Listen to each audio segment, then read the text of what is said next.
Jadi jangan meremehkan peta-peta, walaupun mungkin kita beranggapan wah itu ilmu dari pramuka, tingkatannya penggalang SD SMP.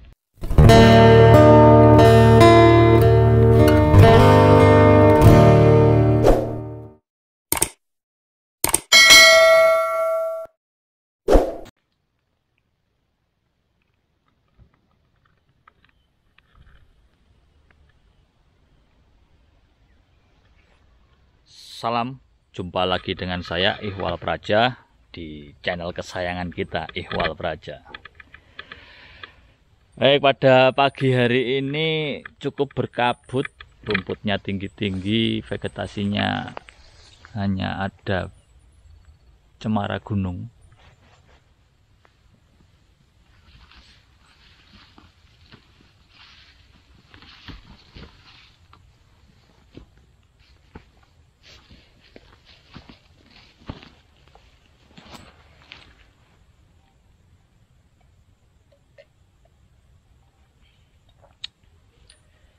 Jadi saya sudah berkeliling-keliling sekitar, ternyata kabutnya menutupi semuanya, tidak seberapa tebal, hanya saja menutupi titik-titik yang perlu kita gunakan sebagai acuan.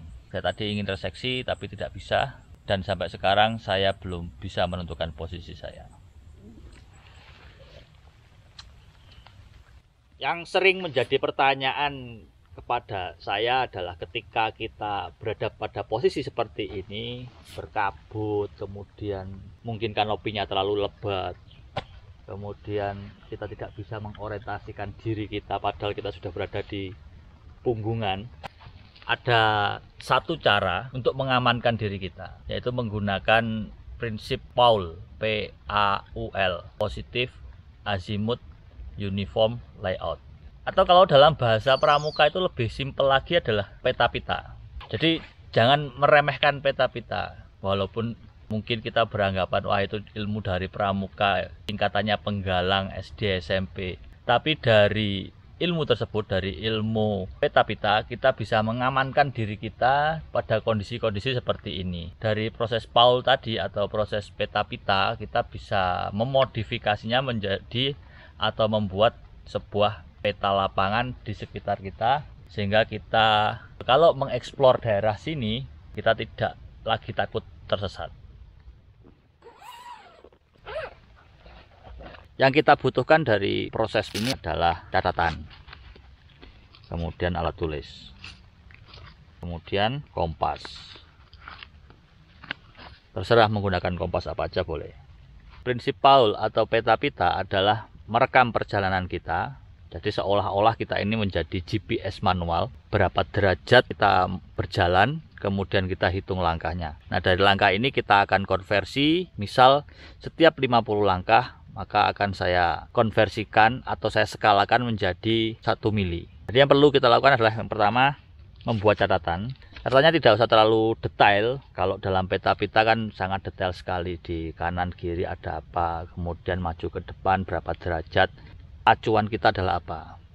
Prinsip-prinsip tersebut kita gunakan pada metode ini. Hanya saja kita persingkat saja atau peringkas saja, mungkin hanya sudut, langkah, dan di depan ada apa. Kita buat garis. Yang pertama adalah sudut, kemudian acuan di depan kita, kemudian adalah langkah. Saya akan garis. Dan sekarang saatnya kita action. Baik, yang pertama acuan kita adalah pohon cemara gunung itu. Ini. Kita bidik.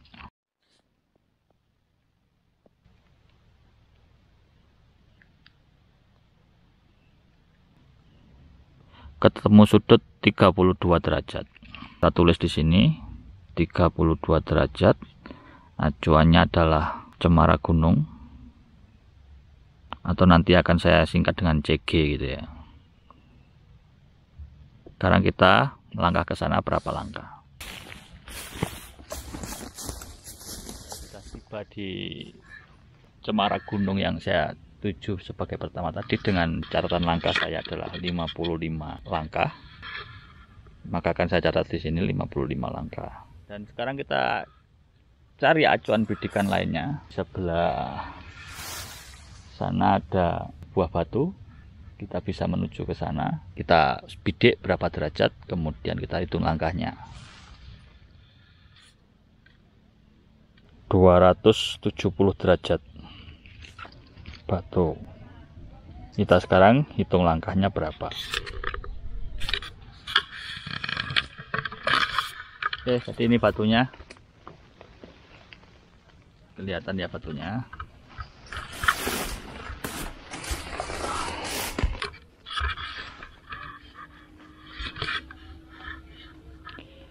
Langkahnya ketemu 30 langkah.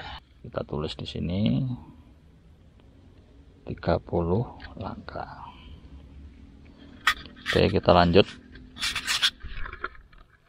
Dari posisi batu saya akan mencari kenampakan yang lainnya yang mungkin bisa saya jadikan menjadi acuan. Sekarang acuannya adalah pohon kaliandra. Kita akan menuju ke sana. Saya bidik dulu. Temu sudut 300 derajat. Maka akan saya catat lagi di catatan saya. Sudah saya tulis 300 derajat. Acuannya adalah kaliandra. Sekarang kita menuju ke sana. Berapa langkah? Ketika melakukan proses ini, salah satu catatan yang terpenting adalah hitungan langkah kita. Kemudian ya, yang namanya jalan kompas kita harus strike, lurus ke depan. Walaupun ada halangan, kita harus benar-benar berusaha untuk membuat jalur kita benar-benar lurus.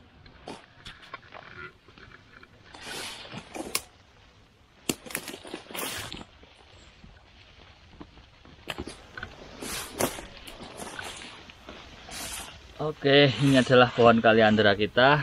Ini acuan kita. Dan kita ambil catatan lagi, menuliskan berapa langkahnya. Langkah yang saya dapatkan tadi adalah 40 langkah. Catat, kita akan mencari acuan lagi. Begitu seterusnya, semakin banyak titik yang kita dapatkan akan semakin bagus, karena kita akan semakin menguasai wilayah ini.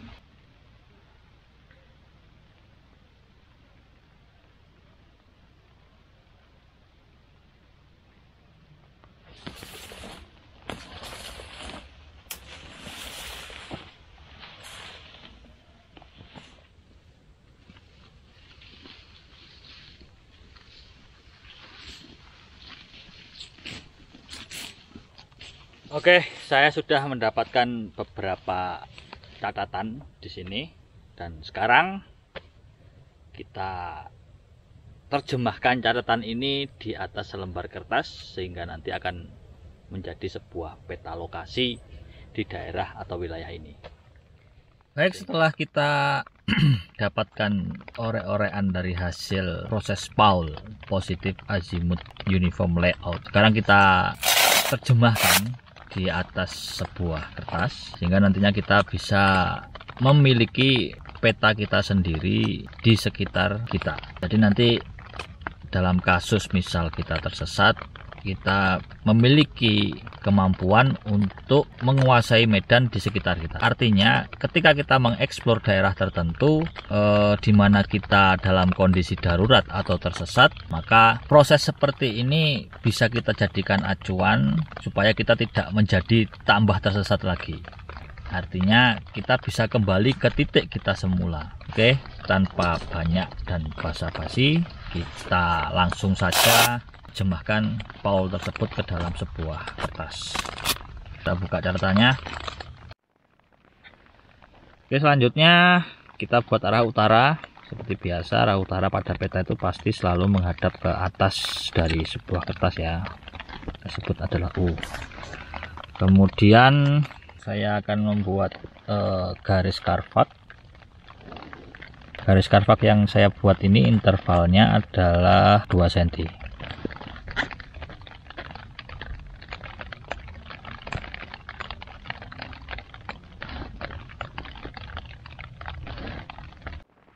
Oke, saya rasa garis-garisnya sudah cukup untuk karvaknya. Ya, kita simulasikan bahwa ini memang dalam keadaan darurat, jadi kalau kurang rapi ya mohon maaf. Oke, sudah membuat kotak-kotaknya. Nah, sekarang kita tulisi saja, terserah kita pakai untuk menandai koordinat ini. Misal sini adalah A, B, C, D, E, F. Kemudian ini 1, 2, 3, 4, 5, 6, 7. Berarti nanti kalau koordinatnya di sini berarti B2. Kalau koordinat di sini berarti membacanya adalah C3. Fungsinya ada seperti itu. Peta lokasi yang saya buat kali ini saya akan menggunakan skala satu langkahnya adalah 1 mili supaya kelihatan jelas. Kalau saya buat 25 langkahnya 1 mili pasti nanti petanya akan kecil dan akan sulit dipahami. Dan kita lanjut saja. Oke, kita masukkan. Kita bisa menggunakan protractor atau bisa menggunakan kompas orientering. Yang pertama adalah tentukan titik kita. Misalnya titik kita berada di sini, saya di titik D4. Saya kasih ini adalah start, saya tuliskan ini adalah saya. Kemudian kita berjalan dengan derajat 32. 32 kita lihat di sini. 30 tipis sekali, 32 oke.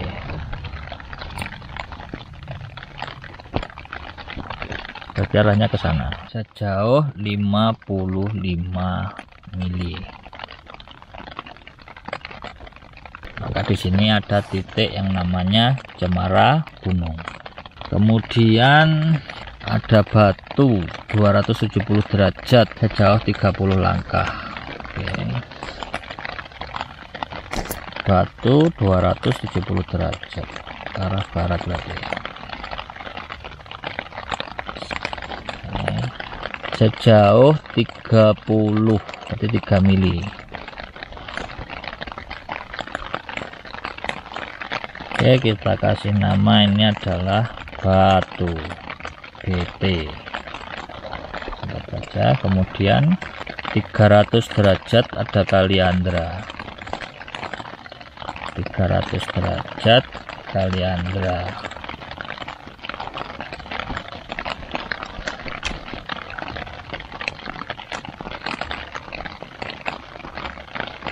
Dengan jarak 4 mili.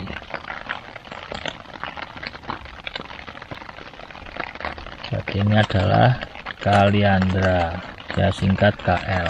Kemudian ada yang namanya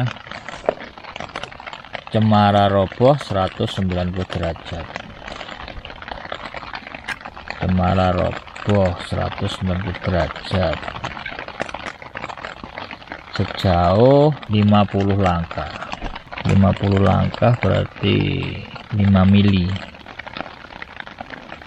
Cemara roboh CR. Kemudian ke arah 230 cemara gunung 2 40 langkah 4 cm. Kemudian kita buat lagi perdu 136 20 langkah 20 mili atau 2 cm.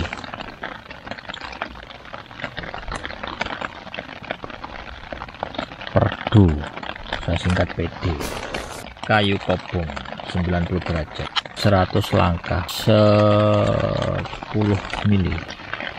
Dari KB saya kembali ke CG 325 derajat, kita cek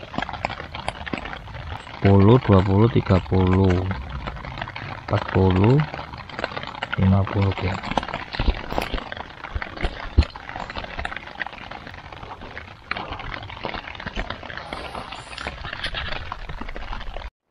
Oke, jadi ini adalah peta lokasi saya. Dengan membuat peta seperti ini, maka saya akan tahu posisi saya ada di sini, di tenda saya adalah ini.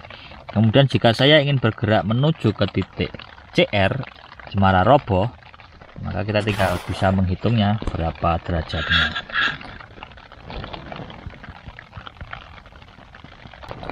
Maka akan ditemukan 290 derajat untuk menuju ke CR. Ketika saya ingin menuju ke kayu kobong, dari titik saya ke kayu kobong, maka dengan mudah kita bisa mengetahui sudutnya. 126 derajat. Agar kita sendiri tidak lupa, maka kita kasih legenda.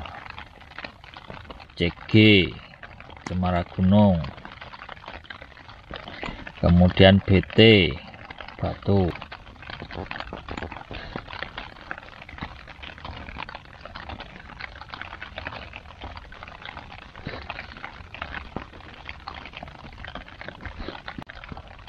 kayu popong.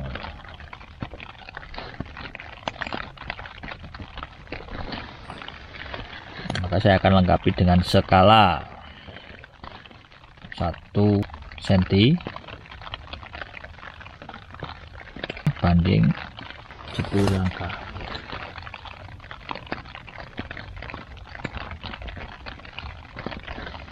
Maka setara dengan 5 meter. Jadi skalanya adalah 1 banding 5 meter. Maka dengan demikian kita bisa mengukur jaraknya juga. Dari titik saya ke titik CG ada 50 mili atau 5 cm, maka tinggal kita kalikan saja. 5 kali 5 berarti dari titik saya ke CG adalah 25 meter. Jadi demikian bagaimana cara membuat peta lokasi. Jadi ini bisa sangat bermanfaat bagi kita seorang pramuka bila kita ingin membuat tapak perkemahan. Atau bila kita dalam keadaan darurat tersesat misal, kemudian kita tidak ingin lebih jauh tersesat lagi, maka kita bisa mengaplikasikan pengetahuan kita mengenai Paul ini yang dalam pramuka disebut dengan peta pita. Kita bisa mengaplikasikannya dari titik kita, kemudian kita mengeksplor beberapa titik dulu, kemudian setelah kita gambar selesai, baru kemudian besoknya kita bisa mengeksplor yang lebih jauh lagi. Dan semakin luas area yang kita eksplor, maka kemungkinan selamat, kemungkinan menemukan jalan akan semakin besar juga. Semoga dengan konten ini teman-teman memiliki gambaran, memiliki inspirasi. Oh ternyata begini, oh ternyata begitu. Jadi proses Paul ini atau peta pita itu sangat berguna ketika kita berpetualang di alam bebas. Baik, demikian dari saya pada kesempatan kali ini. Apabila banyak salahnya dan banyak kurangnya, saya mohon maaf yang sebesar-besarnya. Apabila ada salah konsep, salah teori, saya mohon tinggalkan sesuatu di kolom komentar. Kalau video ini bermanfaat, silahkan share seluas-luasnya dan sebanyak-banyaknya. Demikian saya akhiri, saya Ihwal Praja, salam.